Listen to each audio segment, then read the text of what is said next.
Olá, querida juventude, nós mais uma vez aqui estamos para falar diretamente à nossa juventude forte, a juventude que ama a Deus, a juventude comprometida com o Senhor.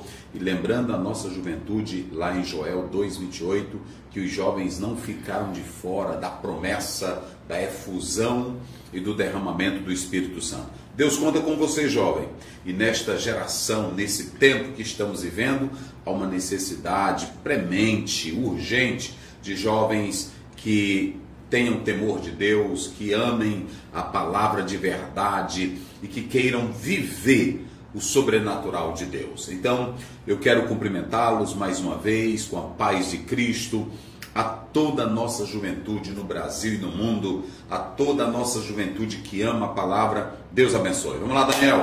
A paz do Senhor a todos. É uma imensa alegria estar em uma sexta-feira como esta, esquadrinhando as Escrituras, estudando um pouco mais sobre a palavra de Deus, tendo esse conhecimento dos céus, né? Que é para a nossa edificação, para a nossa jornada até o céu de glória. Epa, então vamos iniciar orando em nome de Jesus. Senhor meu Deus, Senhor meu Pai, muito obrigado, Deus, Senhor, por tudo que o Senhor tem feito por nós, através de nós, Senhor, por nós, nesta semana. Muito obrigado por ter nos trago a este momento, Senhor, nesta sexta-feira, para aprender mais de Ti. Abre, Senhor, as portas do conhecimento, abre nosso coração, nossa mente para entender o que Tu queres falar a nós. Por favor, meu Deus, usa-nos em tudo, em nome de Jesus. Amém. Amém. Vamos lá, Daniel, qual é o tema desta lição? Lição 3, Davi, o matador de gigante. Davi, o matador de gigantes, não é isso? Isso. Então hoje nós temos lições preciosas para aprendermos. Na verdade, esse é um texto bem conhecido, né, Daniel? É. A história, todas as crianças na escola dominical aprendem essa história, não é isso? Sim. Porque é uma história, é uma narrativa que mexe, porque tem um ato heróico, tem um menino, um garoto matando um gigante. Então essa história é bem conhecida. Vamos lá. Texto principal. Não há rei que se salve com a grandeza de um exército, nem o homem valente se livra pela muita força. Salmos 33:16. Resumo da lição. Davi confiava em Deus e, frente aos insultos de Golias, matou o gigante. Na vida cristã, também temos os nossos desafios que venceremos mediante a fé no Senhor. O Salmo 125 começa dizendo: os que confiam no Senhor são como? Os montes de Sião Que não se abalam, mas permanecem firmes para sempre. Não é assim? Também a palavra de Deus diz no Salmo 20, verso 7: uns confiam em carros, outros em cavalos, mas nós faremos menção do nome do nosso Deus. Ou seja, a vitória de Davi não é porque ele soubesse guerrear, não é porque ele tivesse alguma experiência, não é porque ele fosse habilidoso na guerra. Não. Deus não precisava disso nele para vencer a batalha. Davi vai vencer a batalha porque ele confiava em Deus. Ele acreditava no poder de Deus. Este é o segredo. Então, nós podemos analisar que esse resumo da lição deixa bem claro: ele não temeu as afrontas, as palavras depreciativas de Golias, porque ele confiava em Deus. E quem confia em Deus não se abala, não é isso? Não se perturba, essa é a expressão. Quem confia no Senhor não se perturba e nem anda... não se deixa abalar. Não se deixa abalar, porque Deus é a sua estrutura. Deus era a estrutura. E não importa se é velho, se é novo, se é formado ou não formado. Confiança em Deus independe destas coisas. A confiança em Deus é que nós descansamos, porque sabemos que Ele é maior, Ele tem o poder e dele é que vem a nossa força. Amém? Vamos lá. Texto bíblico. 1 Samuel, capítulo 17, versículos 13 e 16, depois pulamos para o 20 e depois o 23 e o 24. Isso. Diz assim: foram-se os 3 filhos mais velhos de Jessé e seguiram a Saul à guerra, e eram os nomes de seus 3 filhos que foram à guerra: Eliabe, o primogênito, e o segundo Abinadab, e o terceiro Samá. E Davi era o menor, e os 3 maiores seguiram a Saul. Davi, porém, ia e voltava de Saul para apacentar as ovelhas de seu pai em Belém. Chegava-se, pois, o filisteu pela manhã e à tarde, e apresentou-se por 40 dias. Davi então se levantou pela manhã bem cedo e deixou as ovelhas a um guarda, e carregou-se e partiu com Jessé lhe ordenara.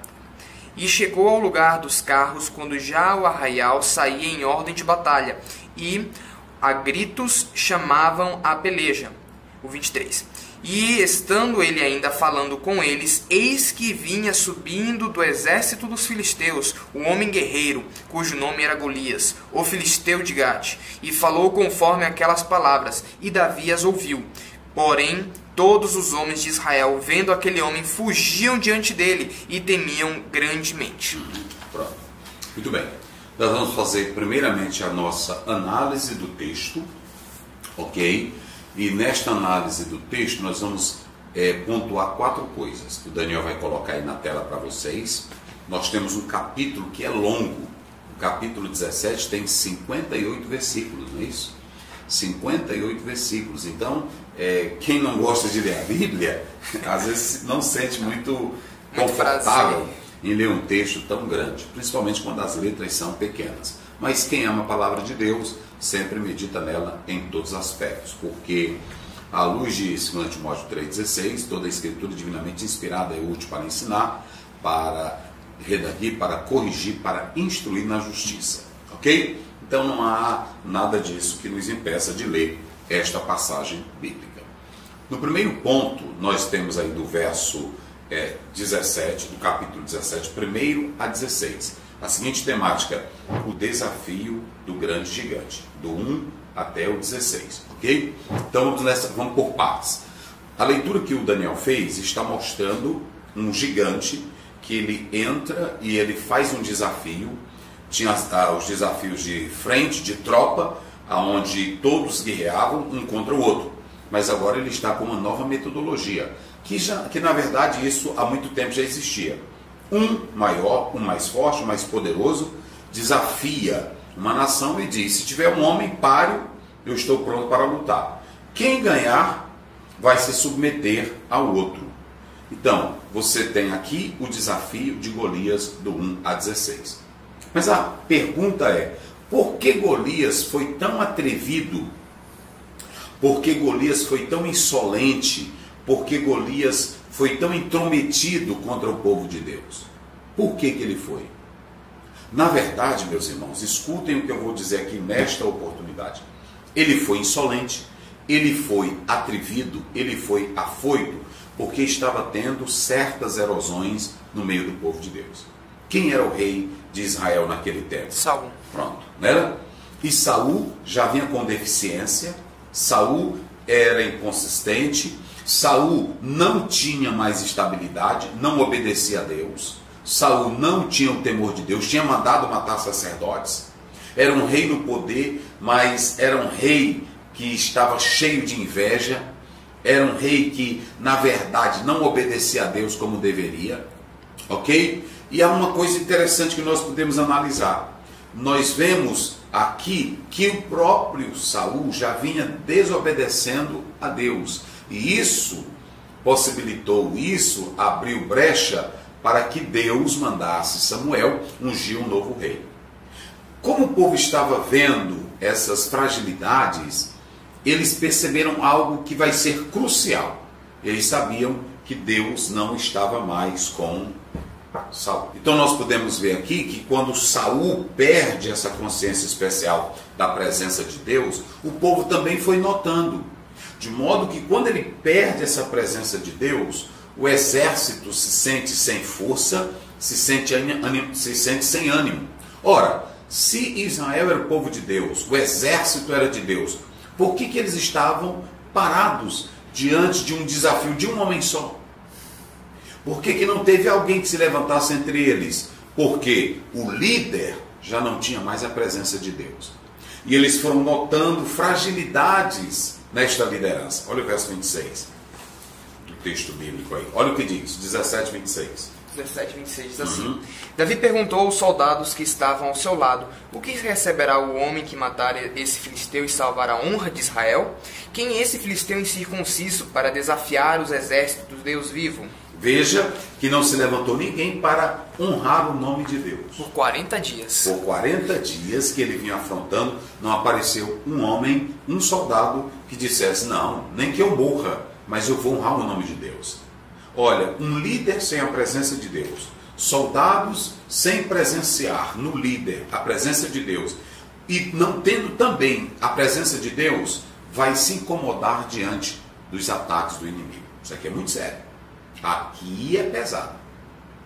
Tem crentes que possuem medo de demônios, tem crente que tem medo dos ataques de Satanás, tem crente que tem medo de muitas coisas. Sabe por quê? Porque na verdade não tem a certeza de que a presença de Deus é real em sua vida. Nós não estamos dizendo aqui que o medo não exista. Não, e por vezes o medo ele é até benéfico.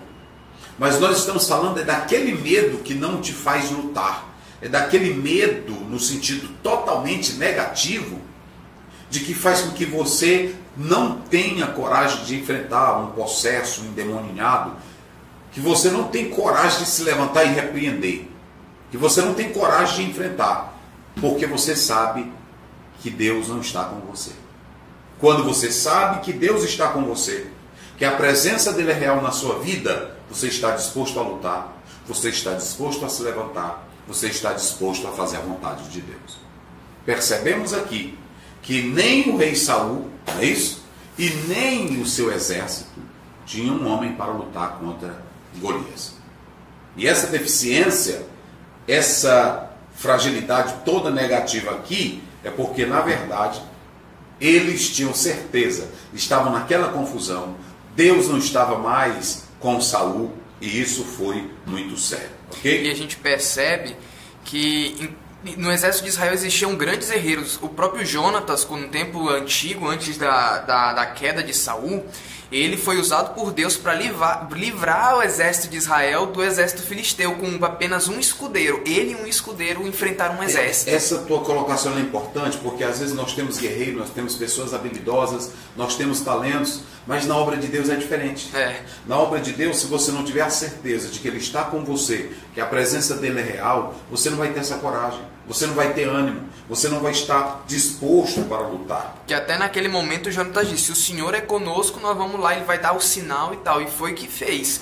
Isso. Aí o que acontece? Quando entra esse gigante de aproximadamente 2,90 metros, segundo o texto massorético, quando você observa o próprio texto bíblico, deixa claro que ele tinha 6 côvados, não é isso? 6 côvados.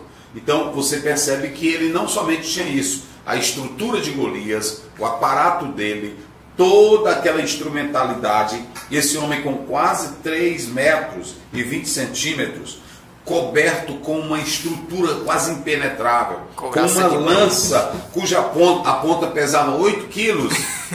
Então, sem Deus, sem a presença de Deus, eles ficaram como? Com medo. Com medo. Acovardados. Acovardados, sem reagir, sem força, sem disposição. Então a primeira coisa que nós podemos perceber aqui é que Israel vai ser desafiado por um herói de guerra, por um gigante, porque esse desafio de Golias não foi à toa. Ele estava vendo a fragilidade.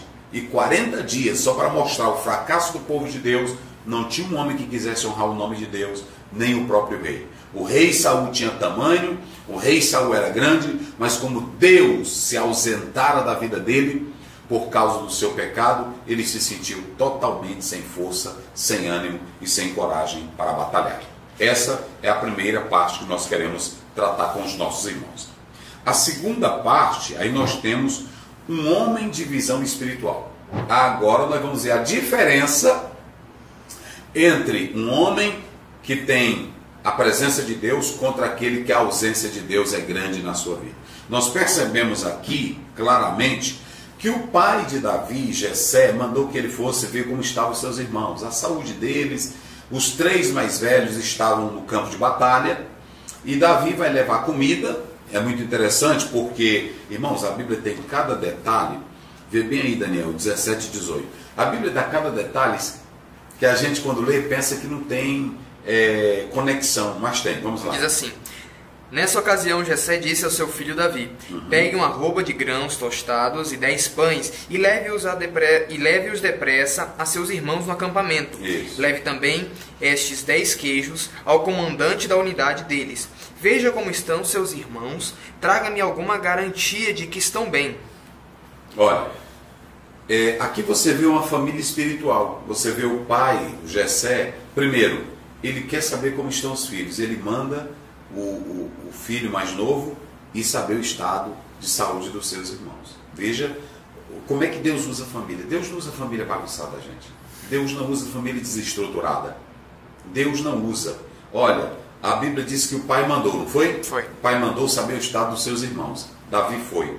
Mas antes do pai mandar Davi, ele preparou para o chefe de 1000, né? Assim que diz o texto, ele preparou honrarias. Não é de 1000? 10 queijos ao comandante da unidade. Ao comandante da unidade, ao comandante de 1000. Olha aí, tá vendo? Então, ele vai mandar o recado para os filhos, mas ele manda também honrar. Era um princípio bíblico. Hoje nós temos famílias que querem ser abençoadas, mas os filhos não têm comunhão, não têm intimidade, não vivem unidos e, ademais, podemos observar que essa família não respeita ninguém, não valoriza o próximo. Note que Jessé vai mandar Davi, mas antes dele mandar Davi, ele mandou uma honra para o capitão. Não foi nem para o rei, porque ele sabia que o rei não estava lá. Mas ele mandou para quem? Para o capitão. Para o capitão. Então ele mandou para o capitão do exército. E ele mandou procurar saber a condição do estado de seus filhos, os mais velhos que estavam no campo de batalha. Um pai preocupado, um pai dedicado. E ele manda o filho. Esse menino que vai, que o texto diz aí que ele era o menor, lá no campo estava Eliabe, estava Abinadab e estava Samar. Porque ele tinha oito filhos. E quando ele vai lá, a Bíblia diz que quando ele chega, ali está o desafio, 40 dias, com palavras de afronta, ele de modo soberbo, arrogante, prepotente, insolente, estava desafiando o povo de Deus. Estava desafiando o povo de Deus de modo ferrenho, de modo depreciativo. Mas é aqui que entra essa segunda parte, do verso 17 até o 30, que nós não vamos ler, que é muito grande. Nós temos a segunda parte do texto, eu estou dividindo em partes. A segunda parte é um homem de visão espiritual. Quando você lê do 17 ao 30, você tem um homem de visão espiritual. Quem é esse homem de visão espiritual? Davi. Agora está aqui a diferença. Na primeira parte, do 1 a 16, falamos do guerreiro carnal, prepotente, autoconfiante, todo cheio de preparo. De ego de si. De ego de si e de preparo externo. Ele tinha tanto mau preparo pelo lado de dentro, como pelo lado de fora. E observem bem, ele tinha não uma só crença, mas ele era politeísta. Ele amaldiçoava e vai amaldiçoar Davi em nome de todos os seus deuses. Ou seja, a crença dele era uma crença politeísta.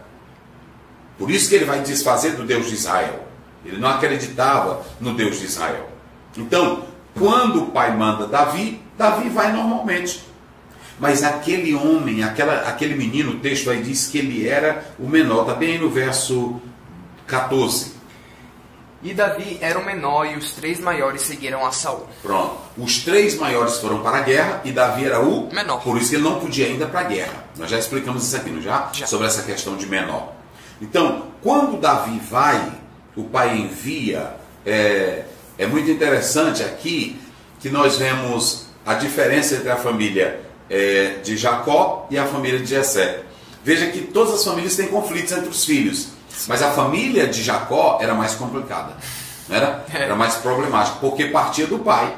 Aqui nós vemos que o pai não amava só Davi, mas amava também os seus filhos. Amava todos os filhos. Ele diz, vai saber como estão os teus irmãos. Pronto. E aí você vê o cuidado também do pai para com Davi. E Davi amava tanto os pais, e isso vai ser provado mais na frente, quando Saul começa a persegui-lo, ele manda os seus pais para a terra, para outra terra, para que ele fosse cuidado, os pais fossem cuidados. Então, aqui tem uma família unida, isso aqui é importante a gente ver isso. Davi foi criado em uma boa família, ok? Então, quando Davi vai, ele tem uma visão, o que eu disse? Espiritual. Espiritual. E onde foi que ele arrumou essa visão espiritual? Dentro de casa. Aonde ele arrumou essa visão espiritual? No seu lar. O pai promoveu essa vida de comunhão com Deus, de fé e de espiritualidade. Porque Davi, mesmo trabalhando no campo, nós vamos ver isso claramente, ele aprendeu a ter experiência com Deus. Então, o que um homem espiritual faz? Agora nós vamos ao texto. Quando ele chega lá, que ele vê um gigante de quase 3 metros de altura, não é isso? Ele vê um gigante desafiando. Ele vê um gigante todo bem preparado, bem equipado. Eu te pergunto, Daniel, tu que é jovem, Davi temeu ele? Medo talvez ele tenha tido, por ver ali a situação, aquela situação de grande desvantagem. Afronta, né? Porque além do gigante, era o exército filisteu mais preparado da região, com maior tecnologia militar. O Golias ali enfrentando 40 dias, e aí ele vê o panorama do exército de Israel, todo mundo fraco ali, mal preparado, já desanimado, já querendo fugir. Talvez ele tenha sentido medo, porém ele sabia que esse medo não poderia dominá-lo. Tinha alguém que era superior a esse medo. Ah, verdade. Porque ele era o quê? Espiritual. E quem é espiritual sabe discernir as coisas. A Bíblia diz em 1 Coríntios 2,14, o homem espiritual discerne tudo. Vê bem aí, lê essa passagem bíblica. Ele discerne tudo, ele sabe discernir. É 1 Coríntios 2,14. Davi era espiritual e ele tinha visão espiritual. Vamos lá. 1 Coríntios 2,14. Quem não tem o Espírito não aceita as coisas que vêm do Espírito de Deus, pois lhes são loucura e não é capaz de entendê-las, porque elas são discernidas espiritualmente. Ou seja, cada israelita, mesmo tendo aliança com Deus, tendo o nome de Deus, mas quando olhava para Golias só via problema. Tamanho gigante ali. Só via tamanho, só via arma, só via experiência de guerra. Nunca viram possibilidades de vitória. Isso aqui é muito forte. Quem não tem experiência com Deus não vê possibilidade de vitória. Porque nós, 2 Coríntios 5,7, diz: nós não andamos por vista, nós andamos por fé.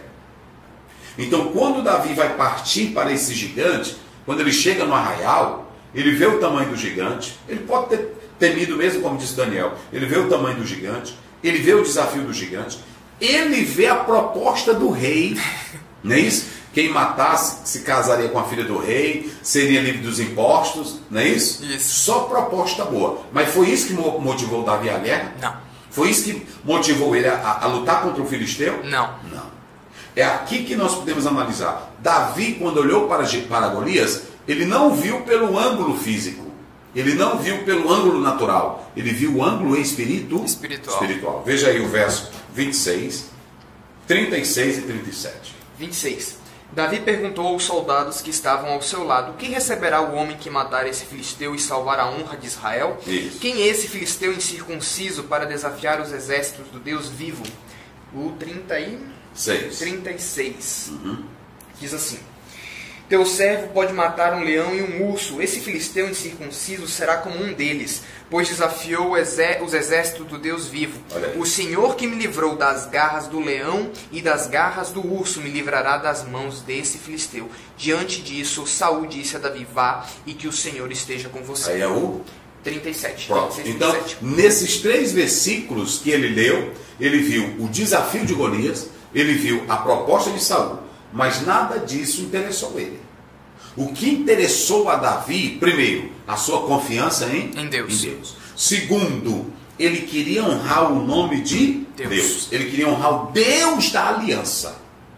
É por isso que ele diz: quem é este incircunciso para afrontar o exército do Deus? Do Deus vivo. Do Deus vivo. Então, quem tem espiritualidade não olha para o gigante só com problema. Não olha para o gigante só como empecilho.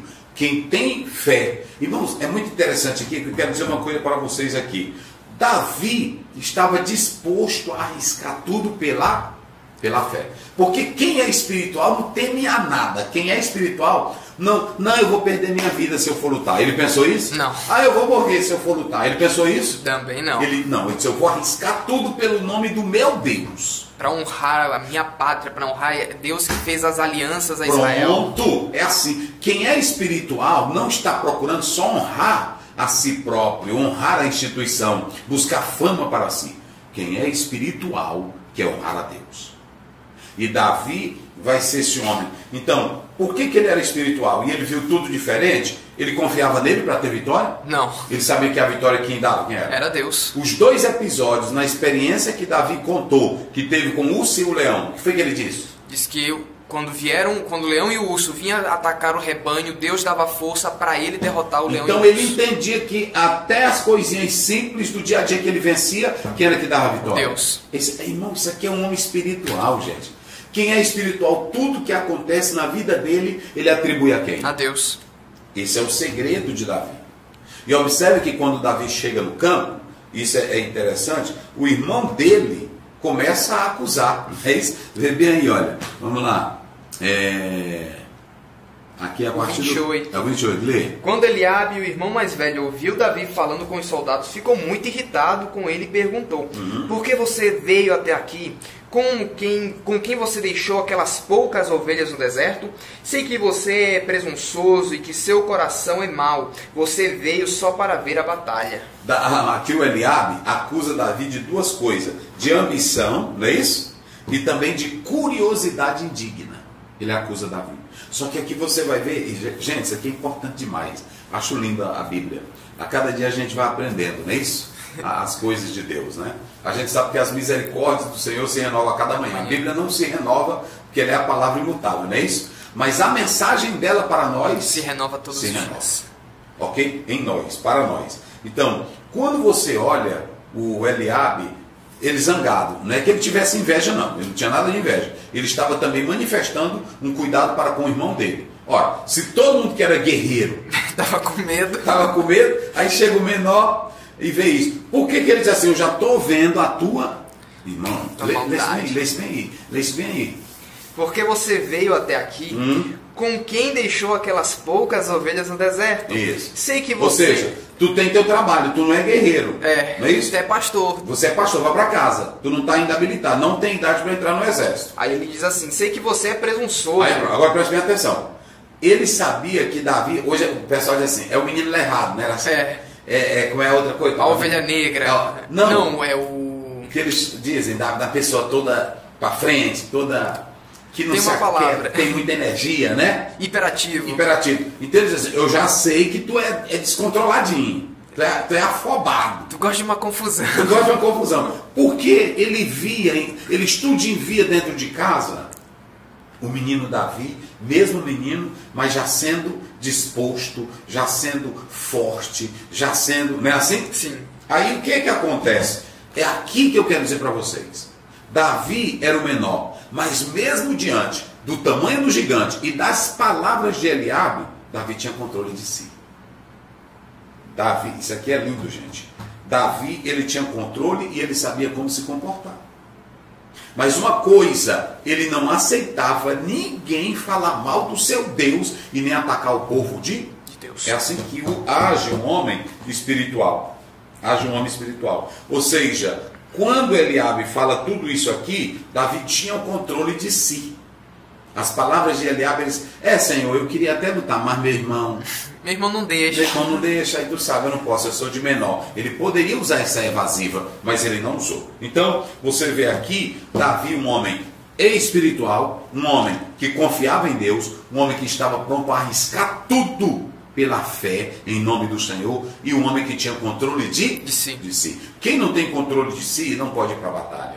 Quem não tem decisão de si, pronto, não, Deus está comigo, eu vou entrar, não pode entrar na batalha, não pode enfrentar exércitos inimigos. Agora nós vamos para a terceira parte do capítulo 17, não é isso? A terceira parte, você tem um homem que confiava totalmente em Deus. Agora aqui você tem a terceira parte.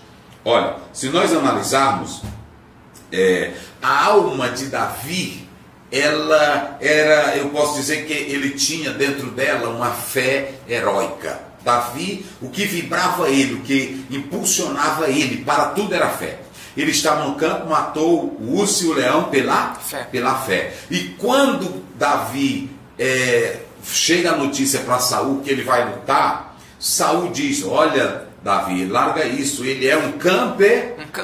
É um campeão nascido no campo de batalha. Ele nasceu no campo de batalha. Irmão, olha, eu vou dizer uma coisa para você, isso aqui não é brincadeira não. Por quê? Porque você tem aqui, em primeiro lugar, um Golias, que era de origem dos Refaíns, não é isso? Ou de Anaquins, como está em Deuteronômio capítulo 2, verso 20, Josué 12, 4. Ele era ligado aos Anaquins, era da parte de uma casta da elite dos filisteus, ele era um guerreiro poderoso. Olha, nós não estamos falando de qualquer pessoa. Diante desse homem aqui, qualquer pessoa temia. Era um inseto. Era a autora, porque aqui nesse livro são vários autores, mas a autora desse capítulo, ela diz que naquela época um homem era 1,5, a altura 1,5. Ele, para o tempo, para aquela época, a altura de Saul era uma altura já acima da média. Acima da média, fora do normal. Hoje já tem pessoas quase da altura até maior, não é isso? Sim, do que 3 metros, não é isso? Tem de 2,30 m, 2,40 m, por aí. Não é isso? 2,30 m, 2,40 m, não é isso? Um homem com quase 3 metros e tanto de altura causava medo naquela época para o tamanho dos israelitas, não é isso? Se vocês observarem, quando você chega em número 13, o povo diz assim, ali não é hipérbole não. Nós éramos aos seus olhos como gafanhotos.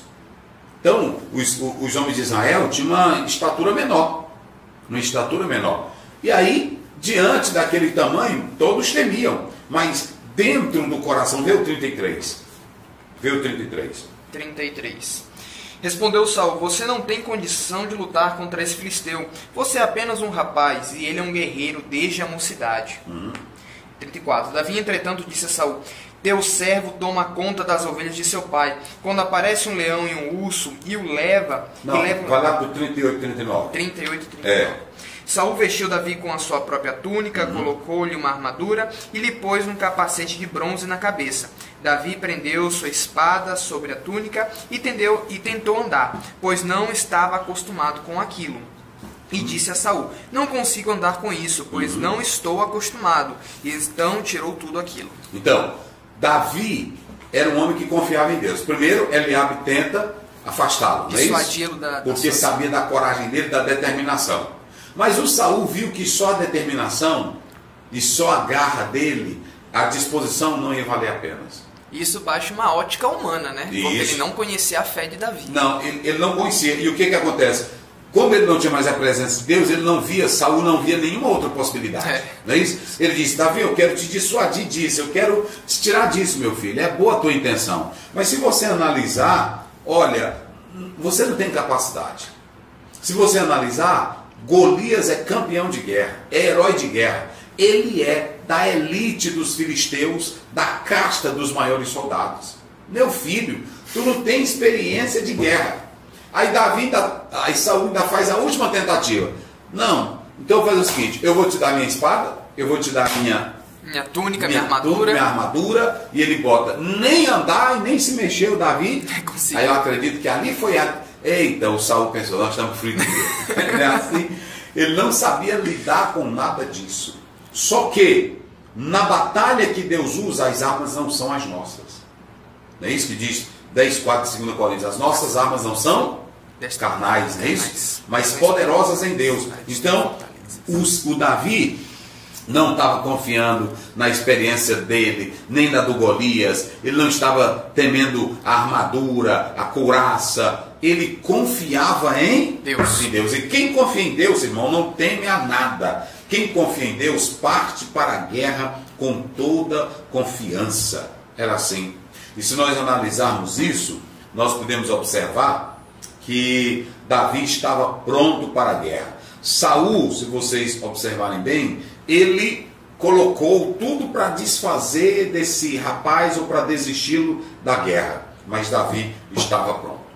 Saul não via força, potência muscular em Davi, não via experiência de guerra em Davi, não havia nenhuma possibilidade, humanamente falando. Mas Davi confiava em Deus. E eu quero dizer uma coisa para vocês. Bota aqui, Daniel. A fé, ela faz duas coisas. Ela faz muitas, mas eu quero pontuar. Uma, a fé, ela amplia a tua visão. Enquanto todos só viam o tamanho do gigante, Davi já via a derrota do gigante. Segundo, a fé possibilita poder em nós. Eu posso ser fraco, eu posso ser pequeno, mas quando eu me volto para Deus com fé, Ele me dá poder. Efésios 6:10, fortalecei-vos no Senhor e na força do seu poder. Pronto. Deus diz para Paulo: a minha graça, porque o meu poder se aperfeiçoa onde? Na fraqueza. A terceira coisa que eu quero mostrar aqui para vocês: a fé, ela abre novas possibilidades. Foi pela fé que Davi viu um local onde podia atingir a testa do gigante. Ok? Então essa é a terceira parte, não é isso? Do texto. E a quarta parte do texto é Davi obtendo vitória, do verso 41 até o verso 54. Enquanto, agora nós vamos para o desfecho final, enquanto vem, porque o Saul, aliás, o Golias era saliente, ele começou afrontando, mas depois ele estava já descendo próximo aos judeus, ele estava descendo, e quando ele soube que era um menino que vinha com ele, com uma funda, um alforjezinho, não é isso? E uma cheia de pedrinha, né? Cheia de pedrinha, ele diz: quem é tu para vir aqui trazer pau para mim? O 43. Olha aí. Disse ele a Davi: por acaso sou um cão para que venha contra mim com um pedaço de pau? E o filisteu amaldiçoou Davi invocando os seus deuses. Golias, Daniel, era um campeão. Ele usa a sua basófia, né? Ele usa a sua blasfêmia contra Deus. E agora ele diz: meu Deus, querem tirar minha glória. Eu pedi um guerreiro, não uma criança. Olha o que estão mandando para mim. Não, isso aqui não. Vou dar um cascudo nesse menino, né? Vou matar ele com um cascudo. Golias nem puxou a espada, gente. Rapaz, o bicho é prepotente, orgulhoso. Confiando já na própria vitória. Na própria vitória. Ele diz: eu tenho aqui uma lança, eu dou só um negocinho, eu mato esse menino. Ele era guerreiro experiente. Ele era guerreiro pesado. Ele atacava todo o exército e ninguém queria. Pronto. Aí ele nem levanta a espada, ele não tira a espada. Vamos matar ele já já. É como um boxeador, não é isso? Que se ele der um murro certeiro, a pessoa cai. Nocaute. Né? É fatal.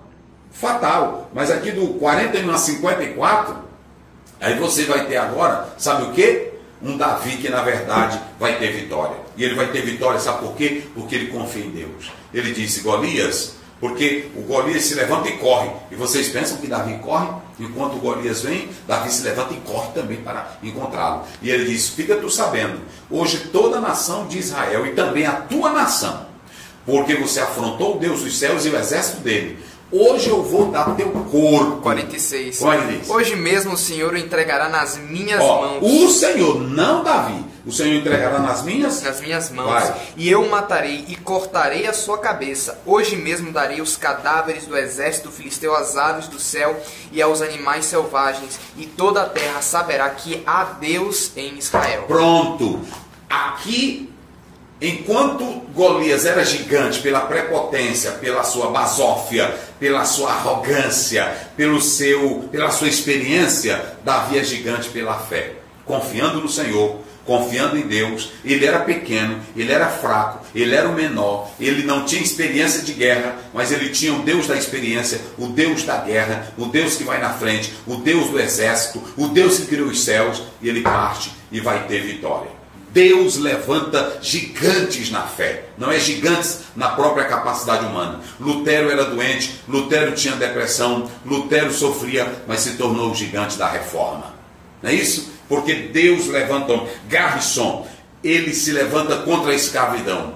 Deus usou pessoas pequenas, frágeis, porque a questão não é o músculo, não é a carne, não é a inteligência, não é se você tem ou não experiência, é se você tem fé em Deus. Ok? Então, Davi venceu porque acreditou em Deus. Vamos lá, resumo da lição. Davi, matador de gigantes. Isso. Uma cena triste e os insultos de Golias contra o povo de Deus. 1 Samuel 17. B. Enfrentando os nossos gigantes. Moda, rejeição, vícios, ansiedade e arrogância. Pronto, porque o que acontece? Aqui nós temos o gigante Golias. Teologicamente, esse Golias é símbolo de nossos desafios espirituais, das nossas guerras espirituais. Nós não temos hoje um gigante literal, não é isso? No sentido do tamanho de Golias, mas temos os gigantes que estão sempre a nos afrontar. C. As lutas espirituais e as nossas armaduras, 2 Coríntios 10, 4. Tempos difíceis, porque seus adversários aumentavam. Uma geração que não... Por que seus adversários aumentavam? Nós temos aqui os filisteus, Daniel pontuou um pouco deles. Os filisteus, eles vêm ali daquela região. Da Filístia. Isso, e você pode observar que os filisteus, eles vão se fortalecendo cada vez mais, dominavam o ferro, dominavam uma política pesada e humilhavam Israel. Se estabeleciam fortemente. Mas por que aumentavam? Porque Deus disse que era para eles destruírem, mas eles não os destruíram. E esses inimigos se fortaleceram e aí dominou o povo de Deus. Uma geração que não desenvolveu a fé em Deus. Está vendo? Deixaram esse povo habitar no meio deles. Juízes 3:5. Olha aí. Quem eram os filisteus? Dominadores cruéis e fortes. Aí as referências na tela. Isso. Os males que advêm por conta com pessoas ímpias. Isso. É por conta de contato, né? Isso, por contato Os males com que pessoas advêm por conta de contato com pessoas ímpias. Eles deveriam destruir, já tem a referência, mas não destruíram. E aí, como eles começaram a ter contato, eles começaram a dominar esse povo de Deus. Quem era Golias? Descendente dos Refaíns, um dos Anaquins. Isso. As referências na tela. Isso. O poder dos filisteus, a arrogância e soberba de Golias. Isso. A Golias era um guerreiro, mas além de ser guerreiro, ele era autoconfiante em si mesmo. Arrogante, soberbo, não é isso? A confiança de Golias. Devemos tomar cuidado com a arrogância Olha e a isso aqui. soberba. Devemos tomar cuidado Com a arrogância, e a soberba. Provérbios 16:18. Lê bem Provérbios 16:18, porque isso aí é bom para nós. Vamos lá. É bom para nós. Vamos lá. Provérbios 16:18. 16:18. Isso. O orgulho vem antes da destruição, Isso. o espírito altivo antes da queda. Pronto. Vamos lá. 3. Quem era Davi? Um homem de fé. A derrota de Golias. 1 Samuel 17:43. Quem era Davi? Era um homem de fé. De fé. Deixa eu dizer uma coisa aqui para vocês muito interessante. Quando a gente olha para Davi, eu pontuo. Primeiro, Davi, ele vai vencer porque ele tinha zelo com o nome e a glória de Deus.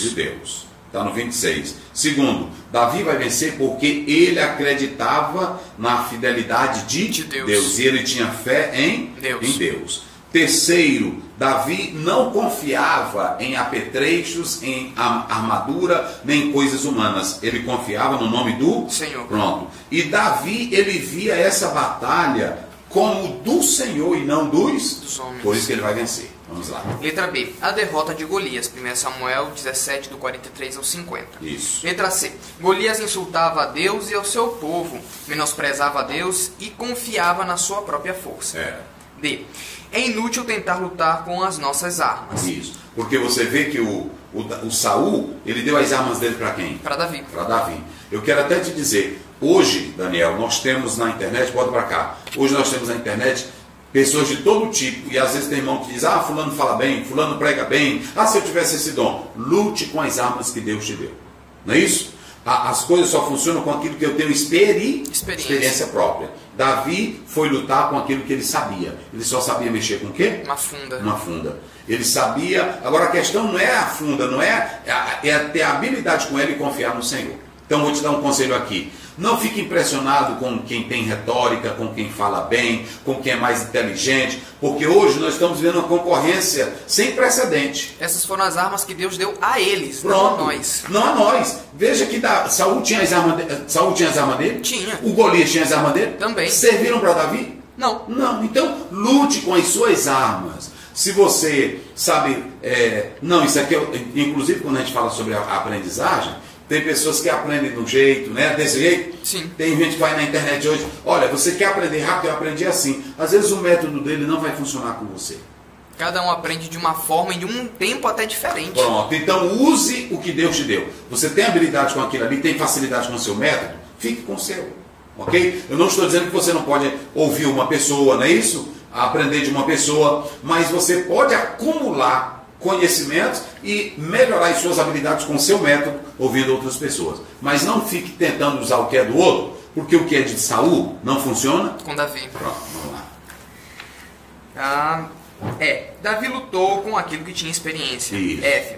Davi, um homem que confiava em Deus. Isso. Davi via Golias como um homem mortal. Davi olhava para a situação com os olhos espirituais. Isso, já explicamos Davi isso, né? confiava no poder de Deus. Pronto. E Davi buscava honrar o nome de Deus mais do que o seu próprio nome. Olha, outra coisa que o Daniel falou aqui. Escute bem, está anotado aí. Se você tem projeto de em tudo honrar a Deus, Deus vai te honrar. Porque a Bíblia diz, eu honro aos que me honram. Pronto. Se você honrar a Deus, se tudo que você for fazer, o teu cantar é para honrar a Deus e não honrar você, se o seu pregar é para honrar a Deus e não honrar você, Deus vai te honrar na terra. Então, Deus te honra. E quando você pensa que essa honra é tua, essa glória, Ele tira ela. Vamos lá. 4. O jovem cristão e as lutas contra o mundo. Letra A. O Satanás moderno. Aí preste bem atenção. Nós tínhamos o gigante lá fora. Agora já estamos atualizando aqui o texto. É a aplicação. Tínhamos o gigante lá fora, de uma altura de quase 3 metros. 3 metros. Hoje nós temos os gigantes. Quais são os gigantes? Os gigantes modernos. Como é que eu botei aí? Trazem investimentos fascinantes. Não, no início aí. Ou Satanás moderno. O Satanás moderno. Lá no gigante moderno. Mas hoje o Satanás moderno vem na filosofia moderna. Vem no relativismo. Não é isso? O Satanás moderno é pior do que Golias. Que naquela época pelo menos se via, né? A aparência. Pronto, a verdade. Vai aí, pode ler. Traz investimentos fascinantes e irresistíveis na educação moderna e na filosofia. Deus não existe, isso é questão cultural. Fatalismo.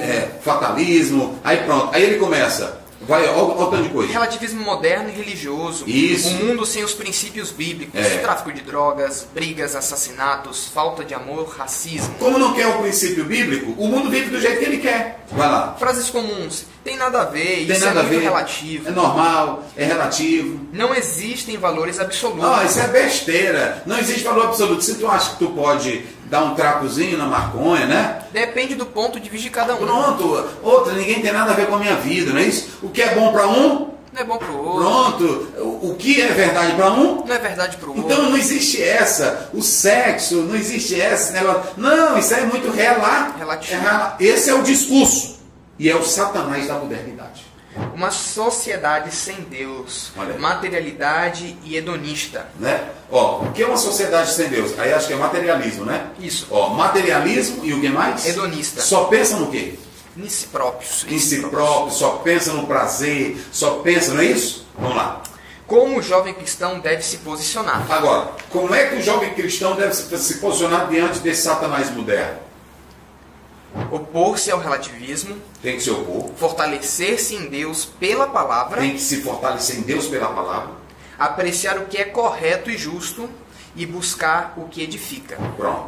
É assim que você se posiciona. Tem todas as referências aí, não tem? Tem. Então pronto. Como o mundo olha para o sexo de forma pervertida e banalizada. Olha, aí eles também dizem, não, sexo é uma forma de prazer, busque prazer. Se você acha que tem prazer, não importa o que o outro pensa, não. Faça sexo, aproveite a vida, fume sua maconhazinha, seja feliz, beba, ninguém tem nada a ver com a sua vida, com a morte se acaba tudo. É assim que eles veem. E por último, como o cristão deve olhar para o sexo? Isso. Propósito, criação e prazer. Gênesis 1:31. O sexo bíblico tem propósito. Qual é o propósito? A criação. E qual é o propósito do sexo? O prazer e também a comunhão. A comunhão e a intimidade da vida a dois. Bora, Daniel. Senhor meu Deus, muito obrigado, Senhor, por esta palavra onde o Senhor falou mais uma vez aos nossos corações. Senhor meu Deus, capacita-nos, dá-nos força para enfrentar esses gigantes que se levantam contra nós no nosso dia a dia, que possamos enfrentá-los com a Tua força, com a Tua coragem, não para a nossa glória, mas sim para que o Teu nome seja glorificado, assim como Davi fez no seu tempo, que possamos glorificar o Teu santo e poderoso nome. Em nome de Jesus. Amém. A graça de nosso Senhor Jesus Cristo, o amor de Deus, a comunhão e a consolação do Espírito Santo, seja com todos, que todos digam amém. Amém.